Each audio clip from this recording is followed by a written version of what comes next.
Hello to all the debt warriors listening, and welcome back to another episode of Millennial Debt Domination. I'm your host, Katie Fata. Even though retirement may seem far off for millennials and Gen Zers, it's important to start saving while you're young. Between student loans and other debts and trying to build your emergency fund, you might neglect your retirement savings entirely because it seems so far away. However, now is the time you should start saving for your retirement.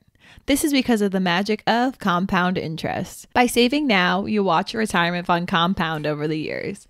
Today, I'll be discussing this as well as all things retirement. I'll be joined by Ann Lester. Ann is a retirement expert who was the head of retirement solutions at JP Morgan Asset Management, and she is the author of Your Best Financial Life. Ann and I will be discussing how to save for retirement, Social Security, diversifying your portfolio, and much more. Now let's get to my interview with Ann.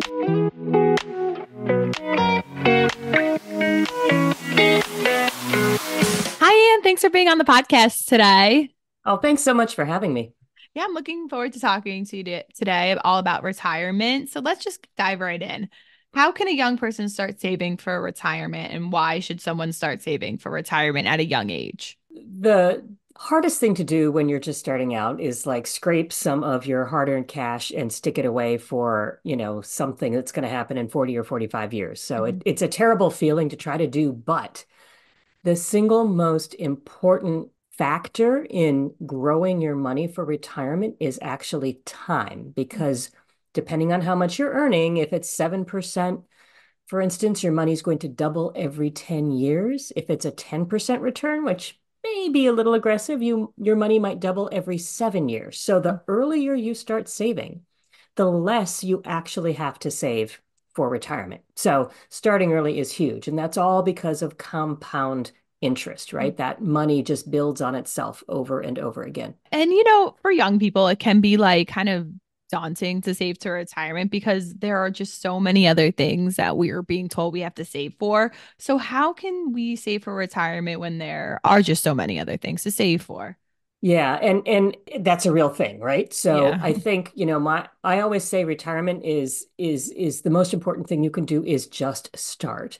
If you are lucky enough to work for a employer who offers a 401k plan or a 403b plan, these things kind of have alphabet soup names, but Mhm.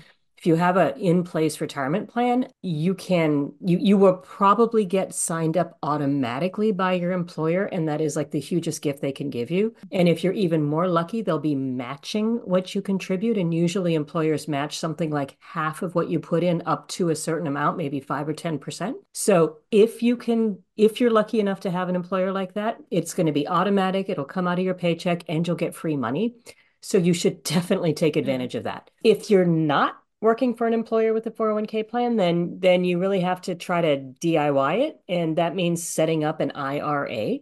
But again, the most important thing you can do is automate it. So let's get into that. You just touched on a 401k, which is for your company. Can we just like elaborate a little more on a 401k, an IRA, and Social Security and what the difference between all those are?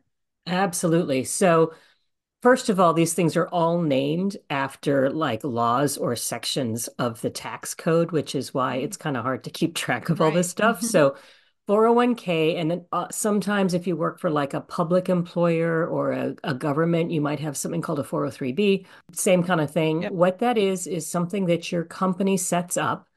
And it means that they have to follow a whole bunch of rules that are pretty detailed.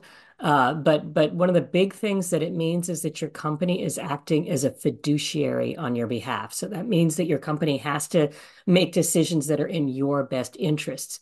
Often, but not always, the fees are going to be lower inside of a 401k plan. That's especially true if you work for a big employer. And what they'll do is give you a menu of choices. If you don't do anything, they'll probably sign you up automatically, and they'll probably invest your money in something called a target date fund, which is a fund that's designed for people saving for retirement. So 401k, 403b, the numbers and the letters typically offered by your employer.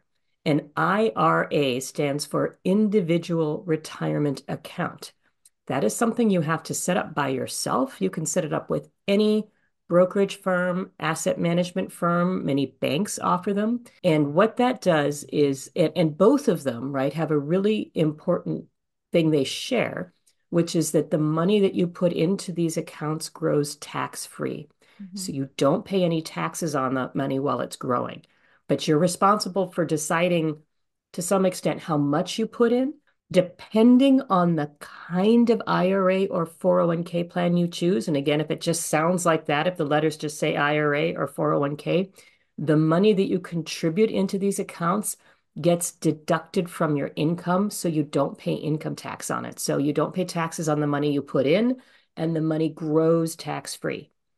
You cannot take your money out until you're 59 and a half. If you do take your money out before then, you can take it out, but you pay taxes on it. You pay income tax on whatever you pull out, and you pay a 10% penalty tax if you take it out before 59 and a half. So it's a really expensive thing to do to put money into one of these programs and then pull it back out again. Not a great idea. There's just to make it more complicated, there's something called a Roth Mm-hmm. IRA Yeah. or Roth 401k. That's named after the senator who designed them, Bill Roth from Delaware. And a Roth 401k or IRA works a little bit differently. You pay income tax on the money that you put in. So it's taxed, so you don't get that tax break up front.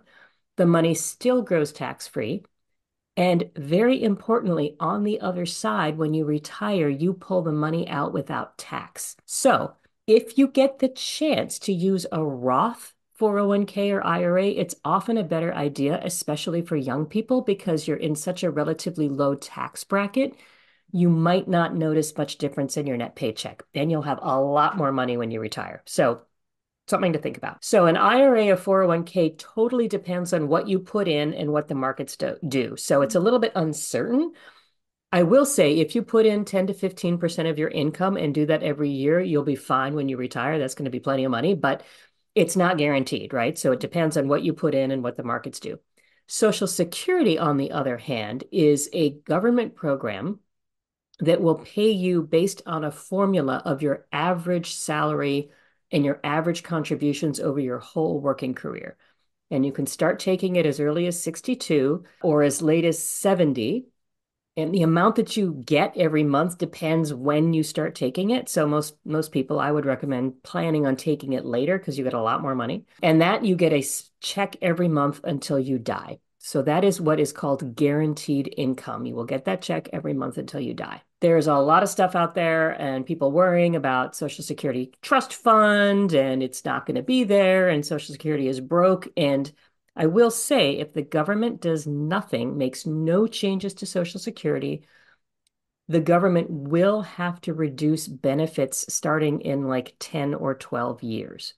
But if the government does nothing, and I think that's really unlikely, basically people will get 75% of what they are promised to get. Now, I think chances are the government will make some small adjustments. They might delay when you can get Social Security. They may tax people's like high earners may have to pay a little income tax on Social Security, but it's a very fixable problem. And even if they don't fix it at all, you're still going to get 75% of what you are owed by the current formula. And I actually did a deep dive podcast a few years ago on Oh, did social, you? yeah, on Social Security. So I'm going to link that in the description of this podcast episode so everyone can get that too there if Oh, they're that's interested. terrific. Yeah. Yeah. We just talked about, all these different retirement accounts. And if you are contributing to your company's 401k or 403b, is it also a good idea to contribute to a Roth IRA or regular IRA in addition to that? Maybe. So I think a lot of these questions, it really starts getting into it depends. Yeah. So if you are a high earner and if you are maxing out on what you can contribute to your 401k plan at work and you're not getting up to that 10 or 15% contribution, and I will say that each of these accounts has limits on what you can put in. I believe the limits for the 401k this year are $26,000 a year. Excuse me, $23,000 a year. They change. They go up every year because of inflation. So this year, the most you can contribute into a 401k is $23,000. Let's say you're super lucky and you're earning $250,000 a year, right? If you max out at $23,000, you're not even contributing 10%. So you really should be putting more money away in an IRA. However, If your 401k plan has very high fees, and by very high, I mean over, let's say, half of 1%, sometimes they say 50 basis points, and a basis point is 0.01%. So half of 1%, you probably are going to find a more cost-effective plan if you set up an IRA. You might pay lower fees in an IRA. And again, you should be looking at things that cost less than 50 basis points for everything. If your fees are very high inside of your own 401k plan, you should definitely contribute if you get a match because you want to get all the free money. All of the free money. You want to max out on that match. But if the fees are very high, you might want to think about opening up a low cost Roth IRA or regular IRA in addition to your company's savings plan. You kind of just touched on this, but I'm just wondering, how can we ensure we're taking full advantage of our employer's retirement account? Oh, You mentioned maxing it out. What else? yep. It's kind of geeky. So Hmm. what you really need to do is go into your 401k website and you will be able to see information about contributions and matches. And there's a formula that almost all employers make really easy to find. It's really clear. And a typical formula is they will match 50% of every dollar you put in. So if you put in a dollar, they'll put in 50 cents. And they keep track of this in terms of your percentage contribution. So if you're earning, let's say, we'll make the math easy, $100,000, a typical formula is they will match 50% up to 6%. So if you put in $6,000 or 6% of your salary, they will put in $3,000 or 3% of your salary. You can put in more money, and in fact, you should, but they won't match anymore. So when I talk about maxing out the match, it's making sure you contribute up to that ceiling where they will give you typically 50%. Some employers match more, some match 100%, some match, up to 5 or 10%. It really depends on the employer. Each one does it a little differently. And then I know we talked about Social Security too earlier, just kind of the basics of it, but how do we factor that into our retirement savings as well? Again, depending on how old you are, and again, some of these calculations and using, your 401k website should have a good retirement calculator on it that will help you budget and plan based on how much you're currently spending or your current wages. And say, if you want to try to replace X percent of your wages, let's say 80 or 90% or 100%, right? That's a good way to think about Mhm. retirement. This is how much you should be saving. And then oftentimes they will have a button that you can click that say, and if you include Social Security, this is what you'll get. The younger you are, I don't want to say sillier that planning is, but the less precise that planning is, right? It's a huge Right. estimate that you're making. If you get into your 40s and 50s and 60s, that actually starts becoming very real. And you have a lot more information about how much you've already saved, how much your Social Security actually will be. But if you're in your 20s and 30s, these are all projections based on assuming everything in your life stays exactly the same as it is now and making up Mhm. numbers about inflation. So it tends to be a little less realistic, I guess. I think it's a good idea to start understanding how much of your wages Social Security will replace. For the average American who's earning, call it $60,000 a year, I believe Social Security will replace about 35% of that, maybe 40%. So you'll have to come up with another 40% of that through your own retirement savings. So for most individuals earning average salaries, Social Security will replace about 35 to 40%. So you need to come up with the other half. Yeah. Most people think that you will spend a little less money when you retire than you do while you're working, partly because you're not saving for retirement anymore. And you might be spending less money commuting or eating out or buying work clothes. And I think a lot of studies show that that's over time what happens. The more you earn, though, the less Social Security will give you as a percentage of your income. So if you're earning 100 or 200 or $300,000, again, it's a great problem to have. The trick is, though, you'll have to save a lot more of your salary to Right. replace income because Social Security will only replace 10 or 15% of your salary. So the trick is the more you earn, you actually have to save more as a percentage of your salary than someone who earns less. What sacrifices does someone have to make to save for retirement? And are these sacrifices going to be worth it in the long run? Well, so that's a really individual question. I will say that you can find lots and lots and lots of interviews with people who've retired who will tell you in retirement that they regret some of the money they spent. You may find that is true now, whether it's that cute whatever you bought that doesn't fit and you never Right. wear it, to the pair of shoes that breaks, to the electronic toy that you could not live without that you don't ever use. I think every individual needs to really spend some time thinking about sort of needs, wants, and desires. And everybody's line that separates those needs, wants, and desires is going to be a little different. I love to travel and I desire to travel in first class and stay at fancy hotels. I want to be able to take 3 or 4 trips a year, and I certainly don't have to fly in first class, and I certainly don't have to stay in a five-star resort.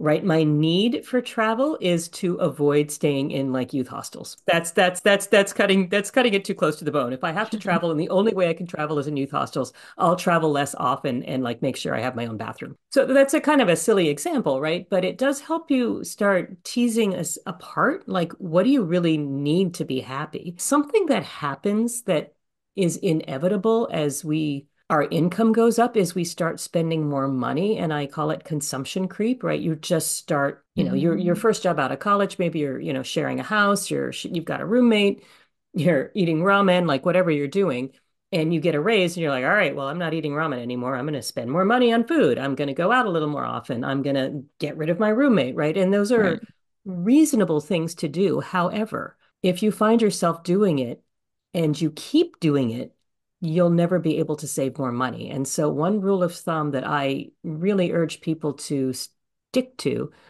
is every time you get a raise, save half of it. And that way, you will gradually increase your savings rate without necessarily feeling the pain of trying to get to that.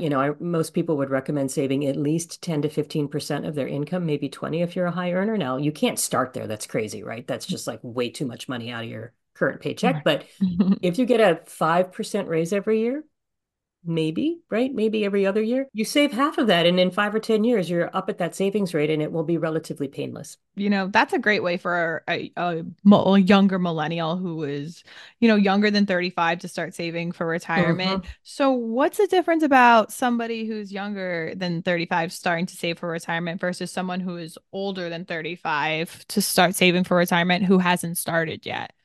Okay, the biggest difference is a young millennial or even a Gen Zer, because they're in Right. the workplace I now know. too. It's crazy. If you start in your first job saving 10% and your employer matches 3 to 5% of that, that's all you'll ever need to do. You won't need to increase your savings rate Yeah. Hmm. because you're getting that extra compound return. Right. Here's a crazy thing. If you save, I've got an example in my book and I can't remember the numbers off the top of my head, but let's just say you save $100 a month from the age of 25 to 35, and you never save another dime. You invest it in the market. That you'll have more money just saving $100 a month for 10 years than if you started at the age of 35 and saved for 30 years. That's how important compound returns are. Right. So, most people starting their first job at the age of 25 are going to struggle to get to that 10% saving rate. So, just acknowledge it and accept it. But if you can start at 2% or 3% or 5% and get the free money, then you make sure you have an emergency savings fund. Hmm. You start paying down your high interest rate debt. Once you take care of that debt, you've got your emergency saving fund. Then you start boosting your retirement savings. The problem for someone who is older than 35 is that you're going to have to save more money as a percentage of your income. And it's going to be a little more painful because you're not typically going to get the big raises that you get at the beginning of your career. Really, you want to be trying to save, probably if you're 35 and you haven't started it yet, at least 15 to 20% of your income is what you should be targeting. And again, you won't get there in one big swoop, right? That's a lot. Hmm. Start small, build it up. Every time you get a little money, save half of it, maybe save three-quarters of it while you're kind of boosting up to that rate. So then is it ever too late to start saving for retirement? I don't think it's ever too Right. late, but the later you start, the bigger the sacrifice will be today or tomorrow. And by that, I mean, the later you start, the more you're going to have to reduce your consumption today to save more, to make room for savings, right? And saving is just, spending less than you have coming in, right? So Hmm. you're going to have to reduce your consumption more aggressively, right? That 15 to 20% instead of that 10%.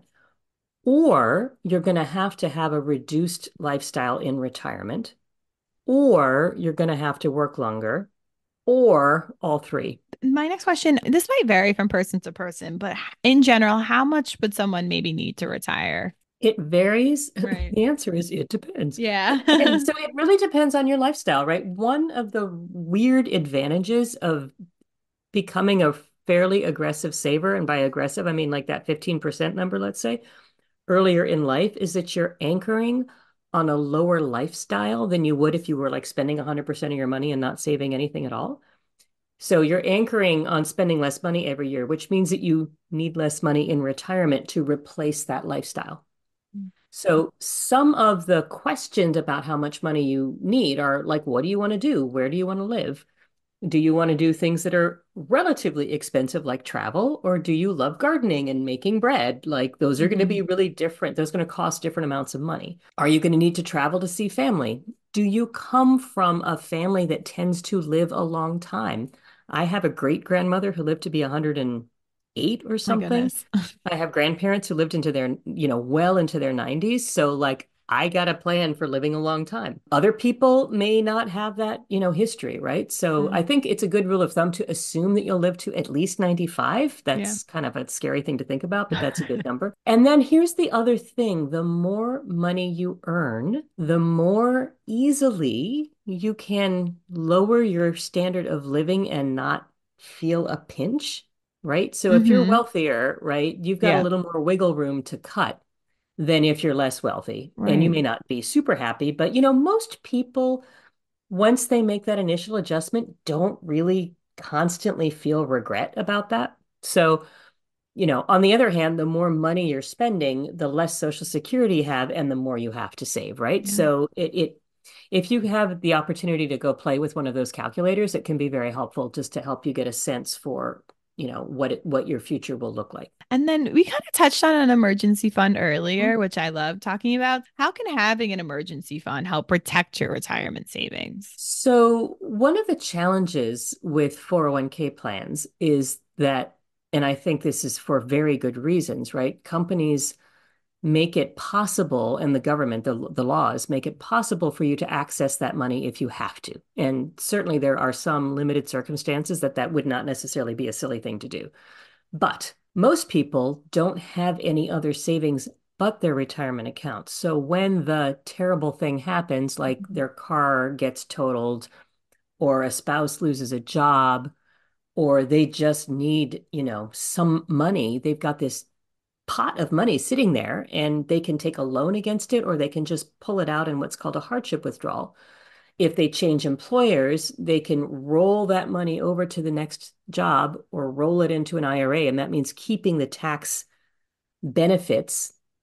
Or if you do nothing, your employer might send you a check or you can just cash it out. So it's tempting, right? That pot of money sitting there is very tempting. Right. So having an emergency fund, and this has been shown in a bunch of studies, makes it much less likely that you will raid your retirement piggy bank. It's just you just don't Yeah. need it. Yeah. So and there's been a lot of research that shows that if people need to take a loan from their retirement account or withdraw from it, they tend to take more than they actually need because they're worried they might need it again. So it's weird. Like once people break the piggy bank, it's broken and they spend all the money instead of just taking out a little bit. So an emergency fund is one of the most important things you can build up to prevent, either running up into more debt or to prevent looting your retirement savings. And actually, I think, in terms of like priorities, if you're just starting out, you should really try to get some free money from your employer, but your emergency savings fund really should be a huge, huge priority. In fact, maybe before your retirement savings. So once we've built our emergency fund, how can we determine the right mix of assets for our retirement?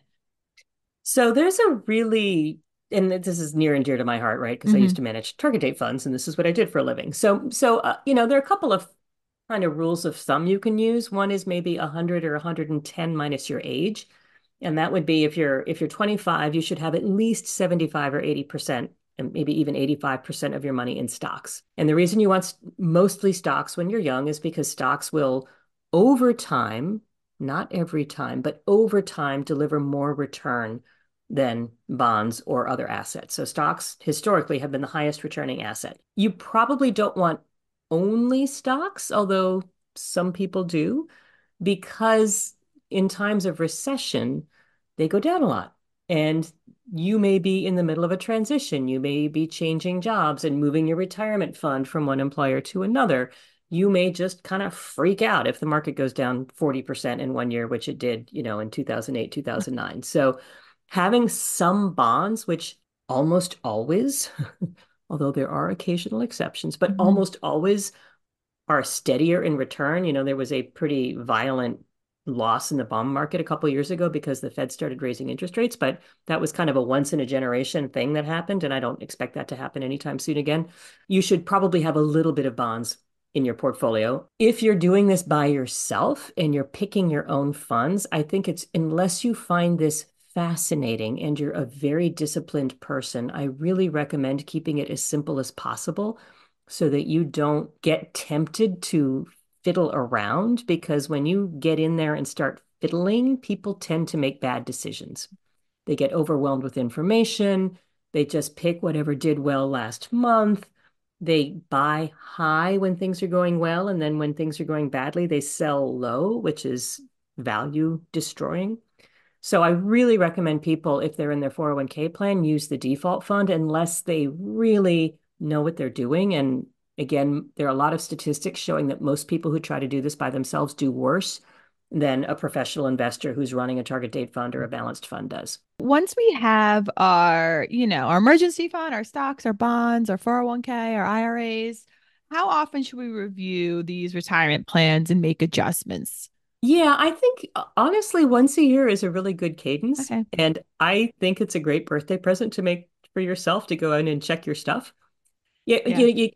people, you know yourselves, right? If looking at it more often makes you feel really happy and virtuous, and you're like, wow, look at that piling up. I feel great about my savings. I just can stick to this plan, then like look at it more often. If looking at it makes you feel anxious and nervous and you get scared, I would not look at it that often, Yeah. because you want to reinforce the power of automation and letting it just kind of accumulate. And I would say that's true for people until they're probably in their late 40s or 50s, Okay. when you really need to start paying attention, because like you need to start tweaking plans a little bit, because this future state is now 10 to 20 years away and not like 45 years away. That's actually what I was going to ask. So, when we're young millennials right now, Gen Zers, even maybe once a year review, but once you get older and closer to retirement, then maybe check it out some more. Yep. And Okay. and frankly, when you're young, I mean, I didn't, and the people I talk to, like it's kind of hard to get super interested in something that's 40 years away. Yeah. Like you've got other things to do with your time. I think when you're in your 50s, you have a lot more understanding of what your life is like. You have a lot more understanding of what your choices are, and you frankly know much more about how much you've already saved and how much money you need. So it becomes a lot more real at that point. Maybe 45, 50 is a really good time to start digging in. But before then, if you're saving 10 to 15% and you've got it invested in a target date fund or sort of 75, 80, 90% in stocks, I really wouldn't get too bothered with it. Right. As long as I'm you're sure. saving.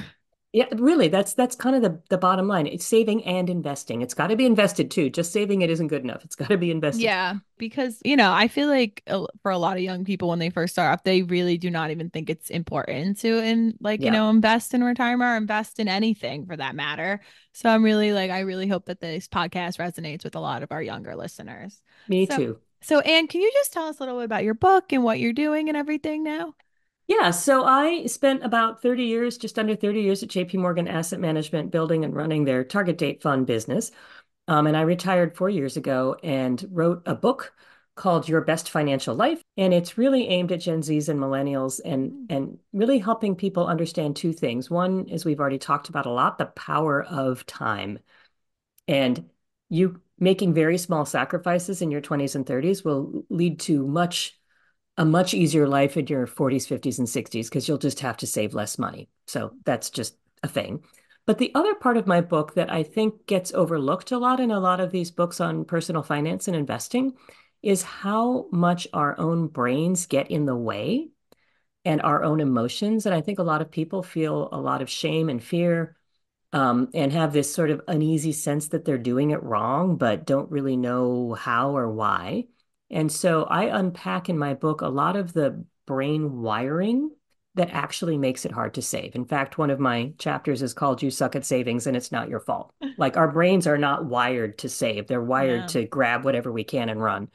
So, I think for many people, understanding why it is hard can help you build more guardrails around your own spending, like automation that we've talked about a lot today, that actually make it easier to stay on track with something you know is important, but is kind of hard to do in the moment. Well, and I will make sure to link your book in the description of Oh, this thank you. podcast, of course, so everyone can get that there.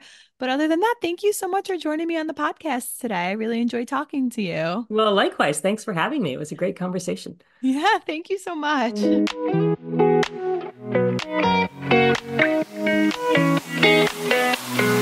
If you're under 35 and think saving for retirement doesn't matter right now, today's podcast hopefully changed your outlook on that.